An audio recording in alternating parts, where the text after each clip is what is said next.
वार्ता में बहुत बहुत स्वागत है। और आज जिस प्रकार से महामहिम जी ने अपनी सरकार की सारी कार्य योजना के बारे में जिस प्रकार से आपको बताया, आप सब के सब वहाँ सदन में उपस्थित थे, आप सब ने सुना है। और जिस प्रकार से माननीय प्रधानमंत्री जी ने कहा है कि 2047 तक हम देश की जो अर्थव्यवस्था है वो 5 ट्रिलियन की करना चाहते हैं, तो जो केंद्र का बजट है वो भी उसी प्रकार से। और जो आर्थिक विशेषज्ञ हैं, दुनिया भर के आर्थिक विशेषज्ञों ने इस बात को स्वीकार किया है कि केंद्र सरकार ने जो बजट प्रस्तुत किया है निश्चित तौर से वो विकासशील से विकसित राष्ट्र बनाने की ओर भारत सरकार का कदम है।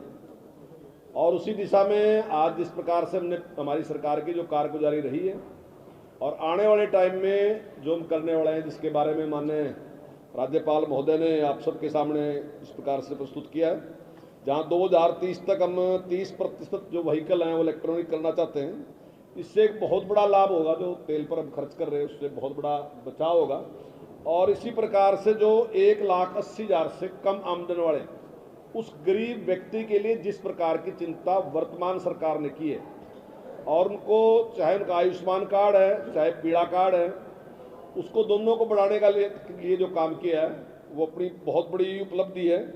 और उसी प्रकार से जिन लोगों की आमदन 1 लाख से कम है, माननीय मुख्यमंत्री जी ने एक टारगेट रखा है कि प्रदेश में कोई भी व्यक्ति ऐसा ना हो जिसकी आमदन 1,80,000 से कम हो, तो उन पे काम शुरू कर दिया। और बड़ी संख्या में ऐसे जो लोग मिले हैं जिन्होंने आवेदन किया, उनमें से मैक्सिमम को लोन दे दिया कि वो अपनी आमदन बढ़ाने के लिए कोई भी काम जो वो करना चाहते हैं, चाहे पशुपालन करना चाहते हैं, दुकान करना चाहते हैं या कोई मिस्त्री का काम करना चाहते हैं, उस सब के लिए सरकार ने उसमें काम किया है।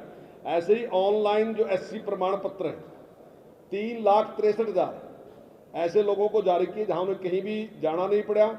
इसी प्रकार से जो गरीब व्यक्ति हैं, तलाकशुदा हैं, विधवा हैं, निराश्रित हैं, ऐसे लोगों की मदद के लिए सरकार ने 116 करोड़ रुपए की राशि जारी कर दी। तो ऐसे बहुत से जो कल्याण के काम थे वो सरकार ने किए। इसी प्रकार से हमारे सैनिक हैं जो युद्ध में शहीद होते हैं, उनके लिए सरकारी नौकरी और 50 लाख रुपए की राशि की घोषणा हमारी सरकार ने की है और वो दी जा रही है। इसी प्रकार से शस्त्र बलों में अधिक से अधिक सैनिकों का योगदान हो, उसके लिए 20-20 करोड़ की लागत से शस्त्र बल में भर्ती की तैयारी के लिए 2 कोचिंग सेंटर हरियाणा में खोले गए। और भी इसी प्रकार से बागवानी के लिए जो पिछली बार जो बजट था वो 1,026 था, लेकिन जो पिछला बजट था 2022 का उसमें 4,369 करोड़ रुपए देने का सरकार ने काम किया। सरकार ने जिस प्रकार से चिंता की स्वास्थ्य की, मनुष्य की, उसी प्रकार से चिंता की धरती की। और उसी प्रकार 30 लाख हमने सैंपल लिए और किसानों को बताया कि उनकी जमीन में किस प्रकार की कमी है, किस प्रकार से वो स्वस्थ हो सकती है। इसी प्रकार से मोटे अनाजों के प्रति दुनिया का रुझान बढ़े, पूरी दुनिया में जिस प्रकार से नरेंद्र मोदी जी ने आह्वान किया है, हमारी सरकार भी उसमें काम कर रही है। और मैं समझता हूँ मोटा अनाज जहाँ सेहत के लिए अच्छा है, वहाँ पर्यावरण के लिए भी बहुत अच्छा है, क्योंकि जिन चीज़ों की हम खेती कर रहे हैं उनमें पानी का बड़ा भारी उपयोग हो रहा है। और पानी का ज़्यादा उपयोग होने से एक बहुत बड़ी समस्या जो है सबके सामने आने लग रही। तो इस प्रकार की सारी योजनाएं जो हैं जिनका जिक्र माननीय राज्यपाल महोदय ने आप सबके सामने किया, तो आप सबको जानकारी है।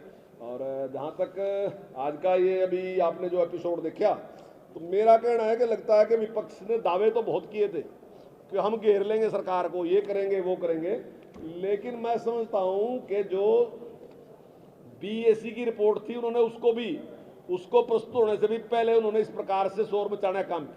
मेरा मानना है कि कोई भी आरोप अगर किसी भी व्यक्ति पर है तो निश्चित तौर से जांच के बाद ही पता चलेगा कि उसकी सत्यता क्या है। तो मैं अपने इन सहयोगियों से, साथियों से पूछना चाहता हूं कि इनके लीडरों के ऊपर बहुत से आरोप हैं, तो क्या उनको आज ही सजा दे दें? जब तक वो सिद्ध नहीं होते तब तक किसी भी व्यक्ति को गुनाहगार या दोषी नहीं माना जा सकता। अगर संदीप सिंह जी के ऊपर आरोप है तो निश्चित तौर से उसकी जांच चल रही, और जांच कोई हमारे अंडर नहीं है। उसकी जो SIT गठित हो रही वो चंडीगढ़ पुलिस की है, और चंडीगढ़ पुलिस UTA का हिस्सा है, और वही उसकी जांच कर रही। तो मैं समझता हूं कि निश्चित तौर से सबको इसके ऊपर विश्वास रखना चाहिए, और जो भी रिपोर्ट आएगी उस पर कार्रवाई की जाए। नहीं, देखिए तो संदीप सिंह जी बताएंगे कि आएंगे नहीं आएंगे, लेकिन मेरा मानना है कि कोई भी व्यक्ति जांच के बाद ही दोषी करार दिया जा सकता है, जांच से पहले नहीं। कोई भी आदमी किसी पे भी कुछ आरोप लगा देगा, इसका मतलब वो दोषी नहीं है।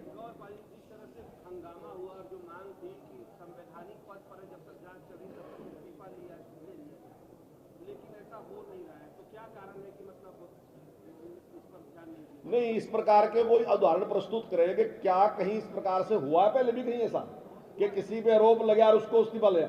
हर व्यक्ति की जांच होती है। बहुत लोगों के पास राजनीतिक क्षेत्र में बड़ी संख्या में लोग ऐसे हैं जिनके ऊपर कोई ना कोई आरोप है, लेकिन उनको फेस कर रहे हैं। जैसे ही उनको दोषी करार दिया जाएगा तो उनके खिलाफ कार्रवाई होगी, चाहे उनको सजा हो, जो भी होगा उनका तो वो उसके बाद होगा। लेकिन ऐसा नहीं कि किसी ने आरोप लगा दिया और उसको तुरंत आप दोषी करार दे दो और उसको सजा दे दो। ये मैं समझता हूं न्याय की बात नहीं।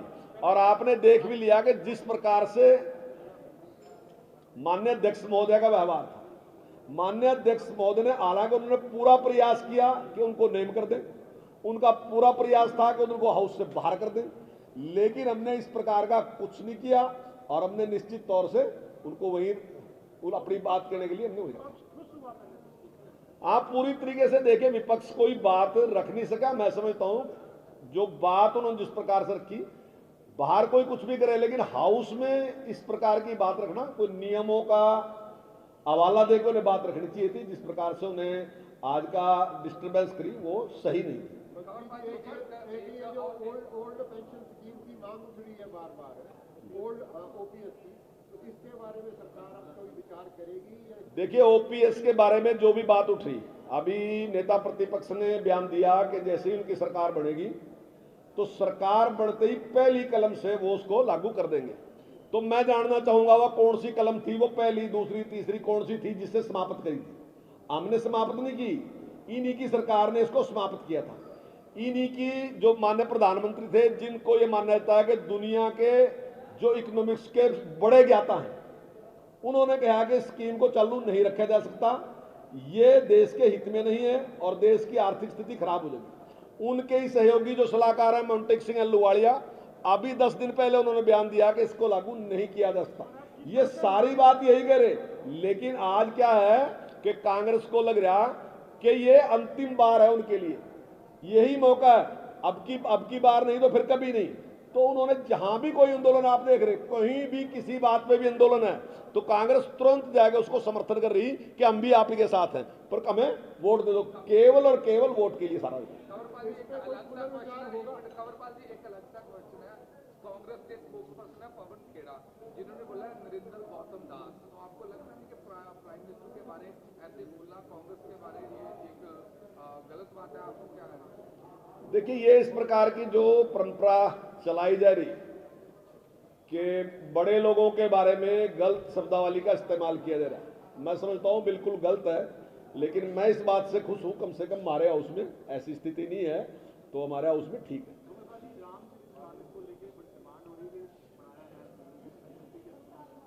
नहीं, देखिए, हमने गीता के बारे में कहा था कि हम गीता को पाठ्यक्रम में शामिल करेंगे, हमने उसको शामिल कर दिया और आने वाले टाइम में अगर जरूरत होगी तो और भी बढ़ाया जाएगा।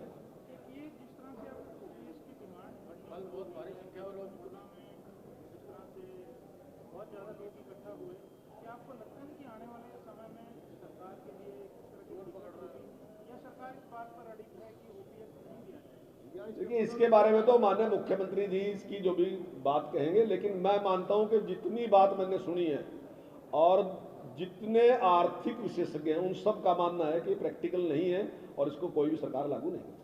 लेकिन वो ये कह रहे हैं, कर्मचारी लीडर कह रहे हैं कि जो पॉलिटिकल लीडर्स हैं, मंत्री हैं, ये 3-3, 4-4 पेंशन ले रहे हैं, वो अपने ऊपर क्यों नहीं पुरानी पेंशन लागू कर लेते, नई पेंशन? हाँ, नहीं, इस पर भी विचार किया जा सकता है, सही है बात आपकी। मैं इस बात से सहमत हूं कि इस पे भी विचार किया जा सकता है, लेकिन जो पॉलिटिकल लीडर हैं उनकी संख्या बहुत कम है, इसलिए शायद अभी तक किसी का ध्यान ना गया उस पर। लेकिन जो कर्मचारी हैं उनकी संख्या में और उनकी संख्या में कोई मेल ही नहीं है, वो लाखों के हिसाब से फर्क है।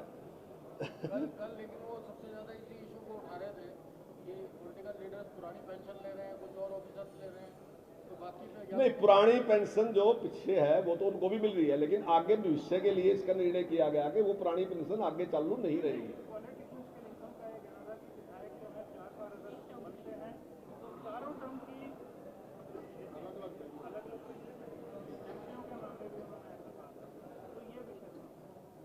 नहीं वो है जी, नहीं वो उतना नहीं होता। जैसे जिस प्रकार से गलतफहमी पैदा कर रखी कि जो पेंशन पहली बार मिलती है तो दूसरी बार वो डबल होती है, डबल नहीं होती, वो कुछ परसेंट बढ़ती है, इतनी नहीं होती है कि डबल होती है। एक गलतफहमी पैदा कर रखी कि जितनी पेंशन पहली बार है अगली बार फिर उतनी पेंशन मिलेगी, अगली बार फिर उतनी पेंशन मिलेगी, अगली बार फिर उतनी। लेकिन कुछ सुधार माननीय मुख्यमंत्री जी ने किए हैं पिछली बार, आने वाले टाइम में और भी उसमें विचार किया जा सकता है। आपको निजी रूप से लगता है कि ये जो पेंशन की व्यवस्था है एक ही पेंशन मिलेगी? आपके निजी रूप से नहीं, देखिए जो पहली पेंशन मिलती है अभी तक देश में कहीं भी ऐसा नहीं है कि केवल एक पेंशन, क्योंकि जो काम करता है विधायक उसके हिसाब से 1, 2, 3, 4 बार की पेंशन उसको दी जाती है। लेकिन जहां तक ओल्ड पेंशन की बात है इसके बारे में निश्चित तौर से विचार किया जा सकता है, चाहे वो चुने प्रतिनिधि उनके बारे में विचार किया जा सकता है। सामाजिक कुरुक्षेत्र में जो गुरुद्वारा है शिवनी पातशाही, उसका एसजीपीसी विरोध कर रही है कि हरियाणा सिख गुरुद्वारा मैनेजमेंट ने जो है अपने उसमें ले लिया करते। नहीं तो कोर्ट का आदेश है, फोर्सिबली क्या है उनको छोड़ना चाहिए। जब कोर्ट ने आदेश दे दिया तो उनको मानना चाहिए। धन्यवाद।